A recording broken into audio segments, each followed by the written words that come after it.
Thank you. You're talking about my favorite subject, Mr. Pline. Yeah. He does look good on the practice field, Coach. Yeah. And yet last time I talked to you, I love those traits. Got huge hands. He's a really smart kid, and Right. it seems like if George turns to the left, he turns to the left. George, he's smart enough to know hover around George. Yes, he is. What's he looking like early in camp to you? He's better than expected given the background. He's one of the better undrafted guys I've ever had the opportunity to work with on either side of the ball. Honestly, he's just his approach, his ability to learn, his mindset is all top notch, and he's putting himself in a position to compete for a spot. And it's we got a long way to go still. We haven't played any games yet. It's just been 2 weeks of practice and only I think 4 days in pads, so 5 days in pads. So we'll see how things progress, but he's doing a great job.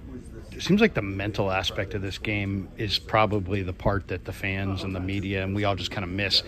You got to be pretty smart to play football. There's a lot of mental aspects of this game, and Pline seems like kind of reminds me a little bit of Coletto last year, just really smart. He is really smart. I promise you there's no dumb players in the NFL. It's impossible to sustain a career in this league if you're not just one of the smartest people around. Pline's done a really good job of learning and adapting and not repeating mistakes. So he's got a long way to go, but he's definitely like I said, he's in the conversation for sure.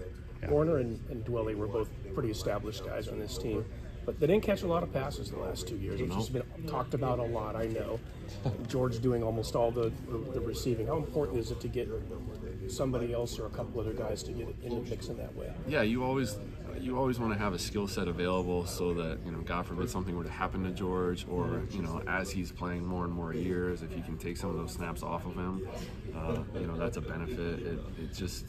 It's kind of how each game plays out and how Kyle sees the roster and how we have so many weapons that part of that is just the amount of other people we have to get the ball to who can be effective. Not as much a knock on Charlie and Dwelly, and they accepted the role that they were in and did it very well. And we'll see what this roster looks like when we put it on the field in September, and who the ball's going to go to. That's yet to be figured out.